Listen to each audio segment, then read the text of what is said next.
Армысызда ардақты атыраулықтар және қала жанашырлары. Үш мәселе бойынша ақпарат бере кетейін. Біріншісі эвакуацияға байланысты, екіншісі қаржыландыру, үшіншісі халықтың бірлігіне байланысты. Эвакуация Атырау қаласында ресми түрде жарияланған жоқ. Кейбір дүрбелең салатында эвакуация болып жатыр деген ақпараттарды көрсеңіздер, ол жалған ақпарат.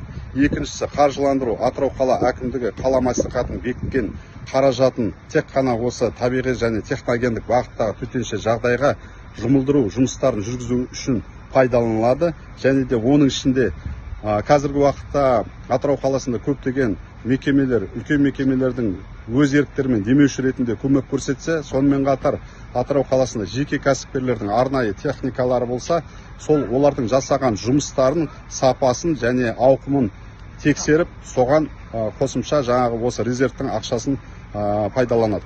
Сонымен қатар Атырау қаласында көптеген осы қажетті құрал саймандар, күректер, қолбақтар, қапшықтарды алуға және де жанар жағармайды алуға, және де Атырау қаласына келген басқа өңірден келген әскери құрылымдарға үш мезгіл тамағын беруге, сонымен қатар егерде Атырауға ертеңгі күн бір эвакуация жасайтын жағдай болып жатса, сол эвакуация жасалған адамдардың үш мезгіл тамағын беруге осы резервтегі бюджеттік ақшасын сол жерден қарайды.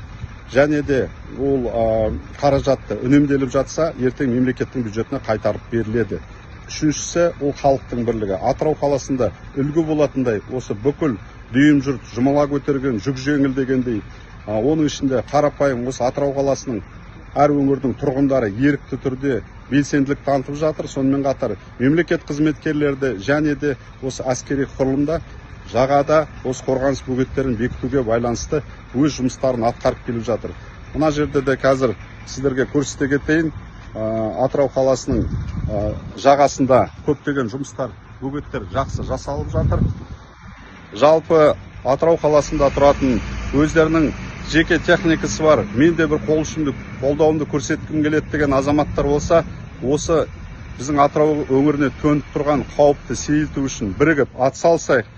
Қазірден бастап осы жерде Атырау қаласына бөгеттерді мықтап жасайтын болсақ, ертеңгі күн біздің Атырауға келетін үлкен жайық суының ары қарай Каспийге құйылуына тездетіп, соған бәрімізде бірігіп атсалысуға тілектеспін.